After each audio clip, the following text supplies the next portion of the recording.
Okay, so you got yourself a brand new MacBook and looking for some tips to set things up freshly. Well, you've come across the right video because we're about to share some practical tips and settings that you can enable or disable to get the most out of your new MacBook. These will help you optimize your Mac and do things quickly without wasting your valuable time.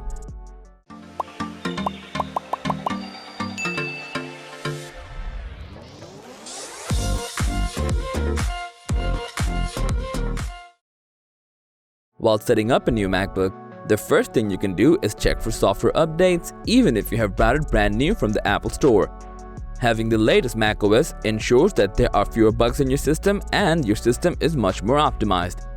So make sure you're on the latest build before you start arranging everything.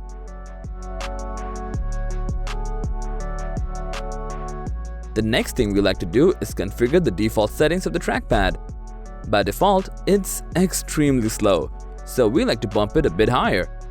Then, what we also like to do is enable the tap to click feature. This way, you don't have to press on the trackpad to initiate a click physically. Another handy feature you can enable is the 3-finger drag to move a window in the Mac. You can find this feature under Accessibility in the System Preferences. Just scroll down below and click on Pointer Control, and after that, select Trackpad Options, then enable dragging and select 3-finger drag from the drop-down menu.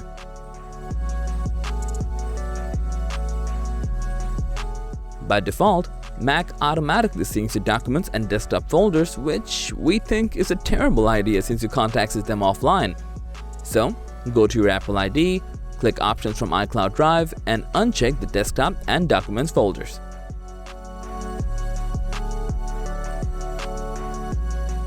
Another thing we like to do when setting up a new Mac is to update the computer name. This will make your Mac more recognizable when you have multiple Macs connected to the same network. To do that, go to the System Preferences, open Sharing, and here you will see the option to change your computer name.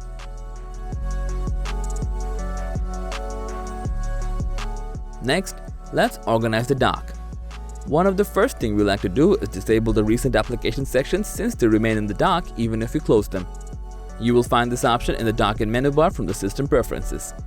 We also recommend you remove all the unnecessary software and add only those you use most frequently. To remove an app, simply drag up, hold, and let go when you see Remove.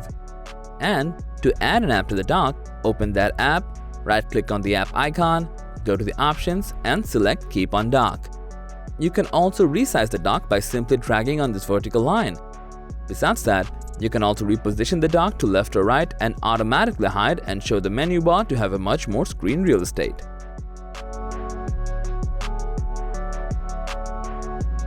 Aside from the dock, you can also tweak the menu bar.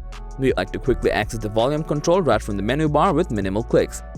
So what we do is simply drag the sound module up to the menu bar, and although Spotlight has been a staple in the menu bar for years, we feel it's unnecessary since we have a Command plus Spacebar shortcut to access it anyway.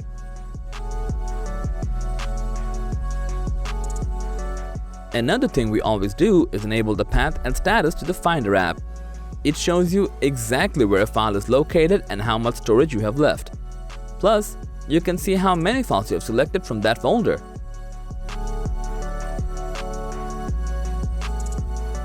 A detail that's really important for us to have is a sense of how far down we are in a window. But by default, the scroll bar only appears when we stop scrolling. You can change it from the general settings to the System Preferences and leave it to Always.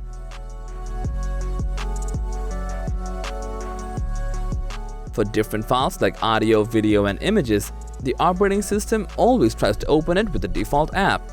But usually, it's wrong. So it would be best if you do it manually by going to the File Info.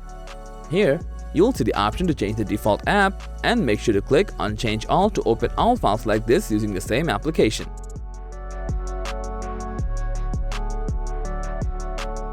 One more must-have for new Mac users is enabling hot corners, which allows you to launch specific actions just by placing the cursor on the 4 corners of the display. Go to the Mission Control from System Preferences and select Hot Corners from the bottom left corner. From here, you can easily configure the 4 different active screen corners.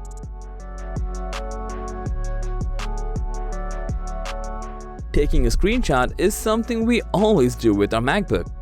But notice, if we take a screenshot using the Command plus Shift plus 3 altogether, you get a floating thumbnail at the bottom right corner. But we really don't want that window preview in the waiting before it appears on the desktop. To disable this feature, press Command plus Shift plus 5 to bring screenshot options. Then simply uncheck the Show Floating Thumbnail, and now notice what happens when you take a screenshot. It immediately appears on the desktop.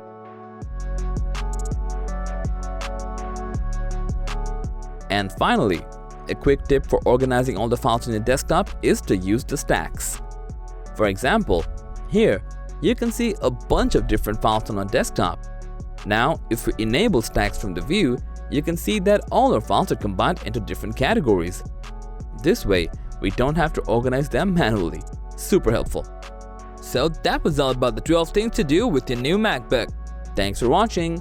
If you found this video helpful, please give it a thumbs up, share it with your friends, and let us know your thoughts in the comment section below.